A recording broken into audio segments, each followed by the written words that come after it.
Now next part we have to see, that is food is necessary for growth. Up till we have seen about the characteristics about the growth. Now for growth what we need? Food. Okay. Now plants make their own food in sunlight. Okay. Plants produce food from water, nutrients in the soil and the carbon dioxide present in air. Okay. What they used for preparing the food? Plants use water, nutrients from the soil and carbon dioxide from the air. This process takes place in the leaves of plants where the photosynthesis occur, that is it occur in a leaves. Okay, so to prepare the food, that process is called the photosynthesis, and where it occur in a leaves. It is brought about in the presence of sunlight with the help of chlorophyll in the leaves. One constituent is present in the leaves. That constituent name is what? Chlorophyll. Chlorophyll present in the plants. So plants prepare their own food. Can we prepare our own food in our body? No. Why? Because in our body there is no chlorophyll. There is absence of chlorophyll. Again one question, why the plants are observing green only? Yes, can you think what is the reason behind that? Why the leaves are of green color only? Because in leaves what is present? Chlorophyll, and because of the chlorophyll the leaves have the green color, and as chlorophyll is present in the leaves they prepare their own food, and that process is called the photosynthesis. Have you understood? Yes, the process of food production to prepare the food, that process is called the photosynthesis. During this process plants give out oxygen. Okay, during the photosynthesis they release the oxygen. Plants appear mainly green color due to presence of chlorophyll. Understood? So the plants which prepare their own food, that are called the autotrophs. That plants are called the autotrophs. Why? Because they prepare their own food. With which process? Photosynthesis. See the process.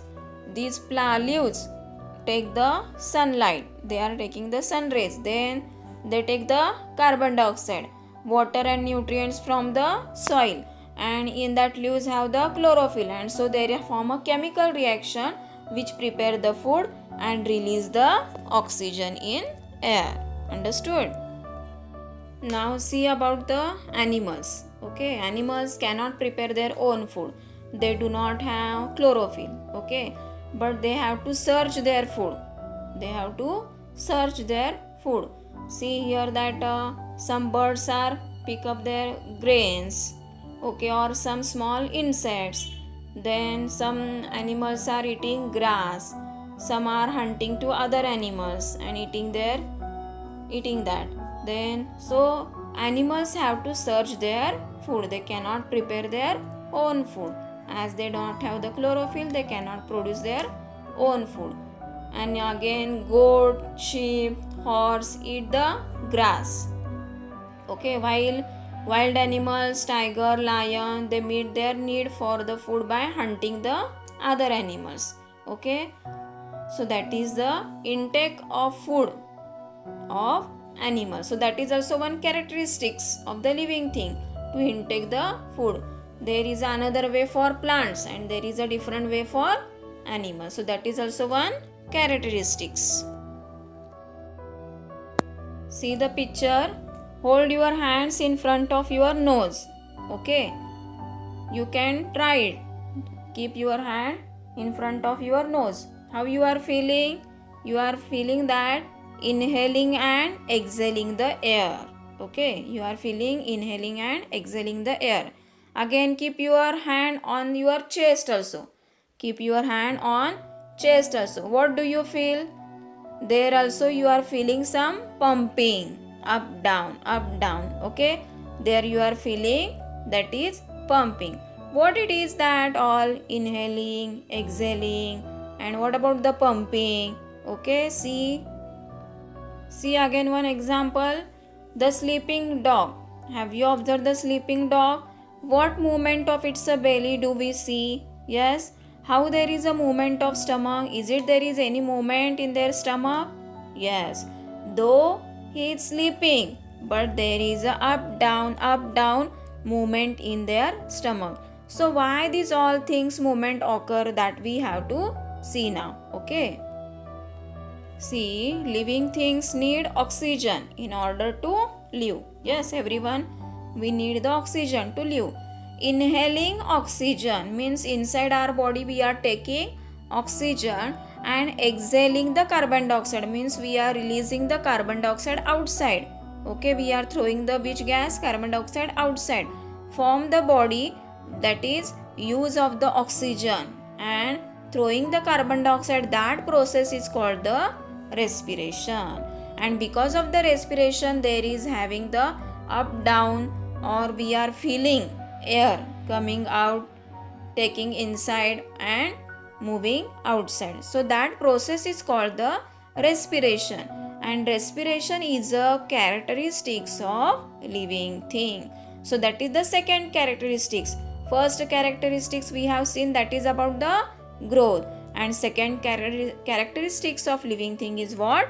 Respiration. Okay. See, the mostly human being used the lungs for respiration, but again there are so many different animals, for example fish, snake, mouse, etc. They have one particular organ, they have the specific organ for respiration. Okay, means in that also having the respiration characteristics. Now what about the plants? Is it plants respire? Yes, is it plants respire? Can you know, is it plants respire?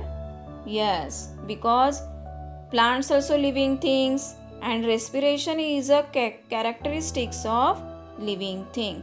So plants also respire. See how they respire.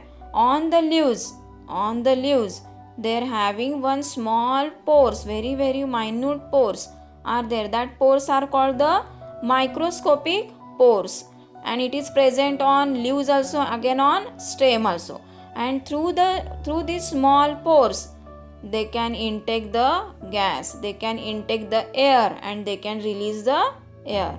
But in plants, they can intake the carbon dioxide and they release the oxygen, means opposite to animals. Yes, opposite to animals having, means they are taking inside carbon dioxide and releasing the oxygen outside in air. So in this way, respiration also occur in the plants also. So today we have seen the two characteristics about the living thing, that is growth and respiration. I think everyone have understood the characteristics of living things. Again so many are there that we have to discuss in next period. So today we have studied about the growth and respiration, which are the important characteristics of living things. So here we conclude the two things about the living thing. Again for homework I am giving some new words that you have to write in your CW. I think everyone have understood this part. Okay, thank you.